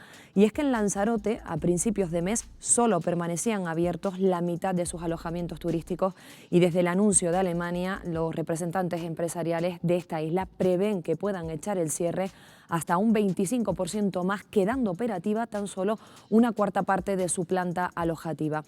Y llegamos a Gran Canaria, donde se vive la peor situación del sector, ya que según los datos de la Federación de Empresarios de Hostelería y Turismo de Las Palmas, solo permanece abierto un 20% de los establecimientos. A esto además hay que añadir que 4 de los 8 hoteles que Riu cierra en Canarias están en esta isla, por lo que parece que sufrirá de nuevo un importante recorte en su oferta. Sin embargo, los empresarios consideran que a día de hoy es imposible dar siquiera una estimación del volumen de cierre, aunque la perspectiva es bastante pesimista. Algo muy similar a lo que explica Asotel, la patronal del sector en Tenerife. Allí solo permanece abierto el 38% de los alojamientos hoteleros y extrahoteleros. En este caso, tampoco se aventuran a estimar lo que podría ocurrir en el corto plazo, pero solo en esta semana ya han recibido la notificación de que 2 grandes hoteles y un complejo de apartamentos echan el cierre.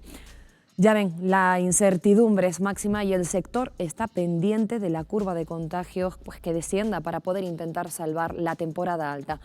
De lo contrario, los 83.400 trabajadores que en estos momentos están afectados por ERTE en Canarias puedan acabar siendo muchísimos más, y esperamos que en este programa no tengamos que dar estos datos y la situación turística en Canarias mejore. Pues sí, la verdad es que no son perspectivas halagüeñas, son, bueno, la verdad que dan miedo también y se nos pone la cara de preocupación que tenía Marcial hace un instante. Gracias, Wendy. Esther, hablabas antes de los ERTE, de los trabajadores que siguen en ERTE ante el anuncio de nuevos cierres hoteleros y las malas perspectivas que tenemos a las puertas de la temporada de invierno. ¿Cómo afrontamos este desastre en el ámbito del empleo? Pues va a ser muy complicado si no se ponen medidas sobre la mesa que sean efectivas, más allá de los expedientes de regulación de empleo por fuerza mayor, incluso los ETOP, que todo indica a que a través del diálogo social se llegara a un acuerdo para ampliarlos más allá del próximo 30 de septiembre, pero es que no puede ser la única medida. Llegan fondos sures a través de Europa para un poco solventar los gastos que están generando, pero es que muchas empresas que pivotan alrededor se van a quedar por el camino. No van a poder sobrevivir, porque estamos hablando no solo del sector turístico, hotelero, estamos hablando de la hostelería, del comercio, del transporte aéreo, marítimo, terrestre, de muchos sectores, el sector primario, por supuesto. Claro, que de no tener esa protección, están abocados al cierre esos negocios a los que te referías, que no son establecimientos hoteleros propiamente dicho, pero que sí dependen. Desgraciadamente, con bastantes probabilidades, máxime en nuestra comunidad autónoma, prácticamente el tejido productivo son pymes, micropymes, y que van a tener dificultades para poder afrontar la situación. Por eso comentaba el experto que no pueden ser solo las medidas de Canarias Corredor Turístico Seguro, pero tiene que ser la primera medida, inmediata. ¿Por qué? Porque el 15 de octubre comienza nuestra temporada alta, y si no somos capaces de ponerla en marcha, vamos a tener una situación en Canarias muy complicada, y desde nuestro gobierno autónomo que exija al gobierno del país un trato diferenciado para el archipiélago. Los 146.000 millones de euros que antes comentamos, que creo que subí la cifra porque me confundí, tendremos que exigir desde Canarias que esos fondos lleguen a nuestra comunidad autónoma para poder incluso aprovechar la situación y hablar de otro tipo de turismo, un turismo más sostenible, pero hablar de I+D+I, digitalización, de otro tipo de proyectos que abran un poco la actividad económica de nuestras islas. Luis, los corredores que se quieren abrir pueden ser una buena solución, pero no va a servir de nada si no bajamos la tasa de contagio. Claro, es que el problema, yo creo que ya José Luis lo comentó, claro. El problema yo creo que se ha generado aquí desde junio, y efectivamente hay un grupo de personas que no han sido responsables. Al principio se ha hecho a los jóvenes, yo no diría a los jóvenes, sino a un grupo determinado de jóvenes y no tan jóvenes, y desafortunadamente la transmisión comunitaria ha sido tal pues que se ha producido este caos. Y ahora tenemos que, lo que siempre decimos, no vamos a tener vacunas en 12 o 14 meses, y la vacuna somos nosotros mismos, es decir, los ciudadanos tenemos que actuar como vacunas. ¿Cómo? Evitando la transmisión. ¿Cómo? Lo que ya siempre repetimos, vamos a hacer las únicas medidas, las únicas herramientas de salud pública que tenemos, que es mascarillas, esta distancia física y este cuidado con las manos. Y vamos a intentar normalizar la vida ciudadana todo lo que podamos. Colegios, trabajos, los que puedan tener trabajo, y bueno, y bajar las tasas. Estamos ahora, yo he oído que en Gran Canaria hay tasas hasta de 500 por 100.000. O sea, mientras que yo creo que en junio estábamos a 2 por 100.000. O sea, que ha sido algo catastrófico. Hoy mismo, Marcial, el Ministerio de Trabajo ha planteado que a los ERTE causados por los rebrotes del virus puedan acogerse todas las empresas, pero que en estos casos los trabajadores estarían consumiendo tiempo de paro. ¿Qué opinas? Ya se está viendo venir la otra cara de la moneda, y es que ya el Estado está echando las cuentas y le van saliendo difícilmente, porque por otra parte no solo la discusión, que lo apuntaba Esther ahora mismo, la discusión no es solo prolongar los ERTE como imprescindibles, pero además hacerlos llegar a los sectores no solo directamente vinculados a la actividad turística, sino a los sectores arrastrados. Pensemos en una lavandería, pensemos en las cafeterías, en un montón de actividades que no las consideramos directamente turísticas, pero con el parón turístico han tenido que echar prácticamente el cierre. Estamos hablando de empresas de centenares de trabajadores que hoy están paradas completamente, y por tanto estas personas están ya sufriendo ese primer recorte del 70% y el que viene ahora del 50% y que duren. Y bueno, estamos hablando de ahora, en unos meses, los ERTE no van a poder continuar indefinidamente, por tanto, la única solución, y ahí por eso la insistencia que se está haciendo tan fuertemente, y es importante que haya estado hoy la ministra aquí, para que sea muy consciente de lo que está en juego, porque la temporada de invierno para el resto de España no existe, para Canarias es... Empieza ahora. Empieza ahora. La temporada alta empieza ahora, en invierno, cuando hace frío en todos lados, menos aquí. Es en aquello en lo que somos únicos, en lo que tenemos una fortaleza importante, y sería un factor de recuperación formidable a nivel económico y por tanto a nivel social. Esther. Es que no puedo estar más de acuerdo. Estamos en una situación que va a ser totalmente clave para el futuro de Canarias. Es que es muy crudo decirlo, pero o somos capaces de levantar esto o pinta muy mal. Es que ahora mismo tenemos más de 270.000 personas. Pero esta decisión del Ministerio de Trabajo de que se pueda extender los ERTE al resto de empresas, a otros sectores que son colaterales o derivados. Desde Comisiones Obreras vamos a seguir defendiendo que los expedientes de regulación de empleo, tanto de fuerza mayor como los ETOP, tienen que ser para aquellas empresas y aquellos sectores que lo necesiten, porque lo que tenemos que mantener sí, pero con el esa decisión empleo, de que los trabajadores estén consumiendo tiempo de paro. No, por supuesto que no. Porque esa es la decisión que se ha tomado. No. Ahora mismo, además por Real Decreto, está establecido que estos expedientes de fuerza mayor y los ETOP, porque se amplió en el mes de julio para darle cobertura a aquellos expedientes de regulación de empleo por cuestiones organizativas. Pero que se estaba barajando, vamos. No, la verdad que tengo información del día de hoy reciente que eso no está sobre la mesa bajo ningún concepto. Pues más tranquilo, la información que tenemos. Y de hecho todo apunta a que la próxima semana pueda cerrarse el acuerdo, porque me llega la información un poquito antes de entrar. Yo no sé la información seguro confidencial que maneja Esther. En los medios de comunicación ha salido publicado que sí, que eso se está planteando, que eso se va. Pero en ese caso iríamos a un ERTE normal, que ya contemplaba la normativa, porque cuando una persona... es una información que no estemos inventando nosotros, sino que ha salido publicado en todos los medios de comunicación, cualquiera que haya tenido acceso. Pero que esa circunstancia ya la recoge la normativa vigente. Lo que nosotros vamos a continuar defendiendo es que se planteen los ERTE por fuerza mayor, que la persona que esté consumiendo, primero que no tengas que tener periodo de carencia, como ha ocurrido, que además no consumas el desempleo. Claro, ¿por qué? Porque desgraciadamente vamos a continuar trabajando para que sea el menor número posible, pero desgraciadamente van a quedar algunas empresas por el camino. Entonces nos vamos a ver que esas personas han consumido su desempleo y se van a ver abocados a no tener ningún tipo de protección. Queda claro, hay tres temas que están marcando la actualidad en este archipiélago, que era la vuelta al colegio, la crisis turística y otro drama importante, otra situación importante que estamos viviendo, que es ese drama migratorio. Otro de los asuntos que está preocupando es esa situación, como decimos, de migrantes que están llegando día tras día a nuestro archipiélago. Los desplazamientos a la península siguen suspendidos y la carencia de centros donde alojarlos ha provocado decisiones polémicas como su traslado a establecimientos turísticos. Enseguida vamos a hablar de todo ello, será en un instante, a la vuelta de la publicidad.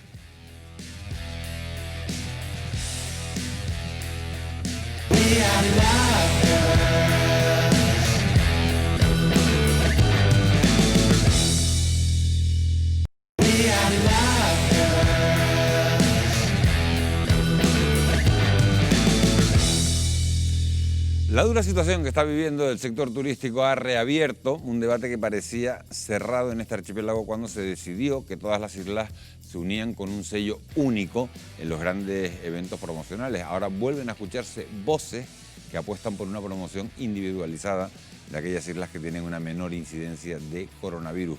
Una propuesta que también cuenta con detractores. Wendy, ¿tú nos amplías de qué va toda esta polémica? Así es. Un debate, como decías, que parecía cerrado, pero el Cabildo de Tenerife ha sido quien ha vuelto a reavivar el debate sobre si las islas deben promocionarse por separado, según la incidencia del virus, o se mantiene la unidad lograda bajo la marca Canarias. Una idea que ha obtenido respaldo en islas como, por ejemplo, Fuerteventura. Escuchen. Creo que cada destino debe en estos momentos, y ahora más que nunca debido a las circunstancias internacionales derivadas de la COVID-19, defender lo suyo de manera única, unilateral y directa. Nuestra economía, en el caso de Fuerteventura, depende prácticamente del turismo y no nos podemos permitir el lujo de esperar por otros destinos, por otras islas. Pues ya lo han escuchado, no pueden permitirse el lujo de esperar. Sin embargo, no todos los especialistas en turismo apoyan la promoción por isla. Entre los argumentos para oponerse, la gran variabilidad de la incidencia del virus en cada isla en los diferentes momentos de la pandemia. No debería haber una división de estrategia en estos momentos. Y la isla que mejor está ahora puede estar peor dentro de 2 semanas. Es importante actuar al unísono en una marca única en estos momentos. Además que nuestros mercados emisores nos están evaluando como región, como marca única, entonces conviene seguir actuando de esa manera. Pues ya lo han escuchado, en este caso apuestan por seguir trabajando y promocionándose al unísono, algo que no escuchábamos antes, así que sobra decir que el debate está servido. Miguel Ángel. El debate está servido, la pongo sobre la mesa. Marcial Morales. Vamos a ver, es que habría que diferenciar rápidamente. Una cosa es que cada isla trata de atraer el mayor número de turistas y eso es bueno para Canarias, para todos y para todos. Ahora bien, la marca Canarias en un mundo donde hay miles de destinos turísticos, Fitur no se recorre, o la ITV o la Vuelta del Mar, que no se recorren en un día ni en 2, de la cantidad de destinos turísticos que hay, de la cantidad de oferta que hay.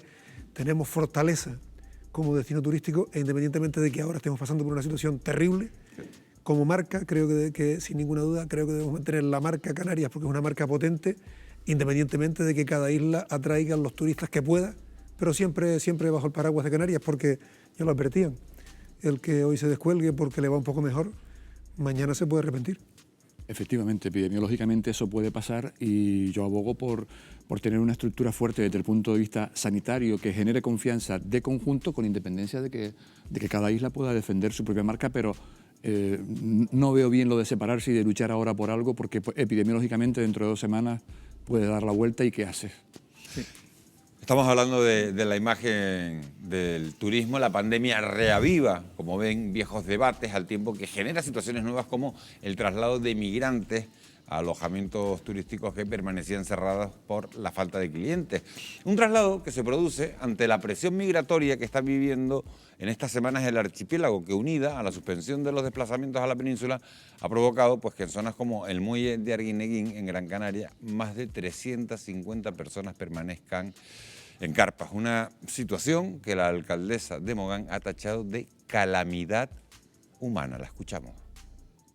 Cuando uno pasea por este muelle y habla con ellos, y sobre todo en la parte de las casetas con las mamás y los niños, debe ser humano que se responda por parte de los superiores políticos ante esta calamidad humanitaria que estamos padeciendo aquí en el muelle de Arguineguín.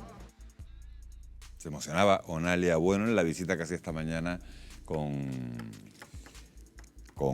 Arcadio Díaz Tejera a ese muelle de Arguineguín. Y no solo queda ahí, porque eso se producía esta mañana y tenemos información de última hora de que acaban de llegar otras 54 personas al muelle de Arguineguín, justo a la misma zona, y van a tener que pasar la noche allí, en Arguineguín, en el municipio de Mogán, junto a las más de 350 personas que ya estaban durmiendo. Yo le cogería la palabra durísimas y muy sentidas de Onalia, de la alcaldesa, para decir que esto es la consecuencia, permíteseme el juego de palabras, que no quiere ser ofensivo, de algún calamidad, porque el tema de la pandemia nos cogió desapercibidos, pero esto empezó hace 20 años y en aquel momento sí que hubo que improvisar, hubo que sumar mucha fuerza, con alguna polémica también por algún racista confeso que ponía problemas, pero ha habido 20 años, no hay, la cooperación ha bajado, a Marruecos nadie lo presiona para que impida que el mar se convierta en un cementerio y lo puede impedir Marruecos. Los centros de acogida están todos cerrados, los que eran titularidad del Estado, y no han explicado los 4.600.000 euros que se gastaron en el Matorral con el centro cerrado. No hay, es decir... Tú eres de Fuerteventura, Marcial, has vivido esta situación, has sido además consejero de Empleo y de Asuntos Sociales del Gobierno de Canarias, eres político, dominas la materia. ¿Es comprensible que en una situación como la que está viviendo Canarias en este momento, José Luis Escrivá, el ministro de Migración, diga que no tiene tiempo para venir a este archipiélago? Sí, pero que tiene una agenda más complicada. ¿Es comprensible? ¿Cuál es el papel del Estado? Que el presidente y el vicepresidente del Gobierno no lo hayan cesado significa una vez más que estas personas al Estado le están importando muy poco. Yo viví esto podría relatar ministros desde Aceves o aquel Vasco y el propio Rajoy contra el ministro del Interior hasta ahora, y la sensación es la misma siempre. Les da igual. Cuando se va a Madrid, esto les cae lejos. Este señor que diga que tiene la agenda ocupada con una situación como esta, no venir en el primer vuelo que salga. Pero hombre, esto Esther Martín, ¿cómo valoramos la respuesta del Estado en esta situación que estamos viviendo? A mí me parece lamentable, totalmente lamentable. Estamos ante una crisis humanitaria agravada por la COVID-19, que afecta también evidentemente al continente africano. Son personas que están huyendo de una muerte segura, de hambre, de guerra, de una pandemia. Muchos de estas personas es que se quedan, pierden sus vidas por el camino. Y que se aproveche la circunstancia para difundir imágenes, vídeos, bulos, para seguir fomentando el odio y la xenofobia, me parece totalmente inhumano. Estas imágenes que veíamos en parques acuáticos, en piscinas, sí, pero no nos quejábamos cuando esas personas estuvieron durante 3 semanas en los muelles, tirados, como claro, si no fuesen seres humanos. Lo que llama la atención, Esther, disculpa que te interrumpa, es que esto no es nuevo en Canarias. Aquí ya viniendo inmigrantes, en el año 2006, sin ir más lejos, 32.000 personas llegaron a nuestras costas. Seguimos sin estar preparados para recibir inmigrantes. En lo que va de año han llegado 4.000, 14 años después. Es que no solo no estamos preparados, es que, como bien comentaba, los centros de acogida de inmigrantes tienen muchísimas menos plazas ahora que hace 10 años. Oficiales públicos están cerrados todos, están tirando de las ONG. Sí. Eso sí que me gustaría dejar claro, cuando hablamos de los hoteles, que parece que están de vacaciones y son personas que están retenidas, porque están de forma irregular en nuestro país. Pero que además... Nadie está de vacaciones, es evidente. No, sí, otra cosa es el debate sobre la imagen que una tierra que y llega, que se pagan con los fondos europeos de ayuda, porque estamos todo el día que si lo pagamos, que es que vienen los fondos europeos de ayuda. Ahora bien, atajar en origen. Sí, atajar en origen, pero es que además hay herramientas suficientes hay una pregunta, para exigir... hay un debate en la calle que es si ha sido una buena idea o no que esos migrantes que no están de vacaciones, evidentemente, que están pasando un drama, que se han jugado la vida en el mar, que han dejado su tierra. Me va a emocionar como... Sí, porque se vive... Es una buena idea meterlo en establecimientos turísticos, que estén en hoteles. Lo del muelle de Arguineguín, lo del intento de las carpas en el polígono industrial de Arinaga o lo de los hoteles son improvisaciones, y lo triste, lo grave, es que siguen improvisando 20 años después. Al delegado del gobierno lo nombran para que le partan la cara, porque realmente no hace otra cosa que mirar por un lado y por otro. Nadie le hace caso, en Madrid no le hacen caso. El Ministerio de Defensa le dice en este momento que no cede ningún acuartelamiento que tiene abandonado, que no sepa que lo quieren, porque si fuera necesario sería otra cuestión. Por tanto, es una situación que 20 años después hay que decir, este gobierno de España, que es el responsable último, el gobierno de Canarias lo que tiene que hacer es exigir. Y bueno, se ha enfadado el otro día Ángel Víctor Torres, se ha enfadado el presidente del Cabildo de Fuerteventura, y a nadie le ha importado que se hayan enfadado en Madrid. Eso no ha trascendido. Luis Ortigosa, ¿te parece acertado que se hayan colocado a los inmigrantes en hoteles? A los migrantes en hoteles. Hombre, yo creo que aquí se ha construido tanto hotel que ahora mismo estamos viendo la cantidad de cemento sobrante, porque si quieres volvemos al origen, perdona que me retrotraiga lo que hablamos aquí hace 2 meses, o sea que precisamente cuando el motor turístico o el motor económico de estas islas es el turismo, hubo un boom de construcción y nadie previó que podía pasar una crisis turística. La crisis turística nadie preveía que podía ser por una pandemia, y resulta que la pandemia nos ha cogido y ahora tenemos un montón de establecimientos que están parados, con muchísima gente parada. Yo creo ¿Pero te parece una buena idea que se haya metido? Yo creo que es mejor que cualquier persona... ¿Está dañando la imagen del sector? Yo no sé si la está dañando o no, pero personalmente yo prefiero que duerman en una cama a no que duerman a 40 grados en un... Eso yo creo que eso lo tenemos absolutamente todo claro. Final... José Luis, ¿te mueves en el sector hotelero? Lo dijiste antes, ¿no? Sí. Vale. ¿Está dañando la imagen del sector? No creo que la dañe. ¿No crees que la dañe? No creo, porque es cierto que no debería ser esa la respuesta. Ya lo hablaba Marcial, tiene que haber una respuesta más estructural y dar una respuesta diferente, pero lo que no es de recibo es que al final tengas a la gente en las condiciones y teniendo una infraestructura no utilizada, que no tengas la posibilidad de... Estamos improvisando, vale, es una improvisación, pero es mejor eso que no hacer nada, no tiene por qué dañar la imagen. Sí, pero he visto... Marcial. No, ciertamente Lo primero son las personas, y lo primero es la vida digna de las personas, eso sin ninguna duda. Y esa imagen de Onalia Navarro, de Onalia Bueno, o las palabras hoy muy contundentes y duras de Arcadio Díaz Tejera, con larga trayectoria de defensa de los derechos de las personas, lo dejan absolutamente claro. El problema de todo esto es la improvisación y lo apuntabas antes, con todas estas improvisaciones están alentando, están poniéndoselo fácil a los poquitos que mantienen un discurso absolutamente intolerante y que están creciendo en este caldo de cultivo. Los que consideran al inmigrante, al diferente, lo consideran un enemigo, cuando lo que está haciendo es lo que hacíamos los canarios cuando aquí había miseria, íbamos a Venezuela, a Cuba o al Sahara. Marcial Morales, un placer haberte tenido esta noche aquí en Fuera de Plano. José Luis, muchísimas gracias por habernos acompañado. Luis Ortigosa, un placer. Esther Martín, una semana más. Gracias por habernos ilustrado, por habernos acompañado y por haber puesto opiniones de primer nivel sobre la mesa. Muchísimas gracias a ustedes, que es para quienes hace este programa, por habernos acompañado esta noche. Ya lo saben, la noticia del día es que todos los escolares del archipiélago podrán regresar de manera presencial a las clases, iniciar el curso 2020-2021 el próximo martes en Canarias. Nosotros nos marchamos, les esperamos de nuevo el jueves que viene. Que tengan una muy feliz noche, que descansen.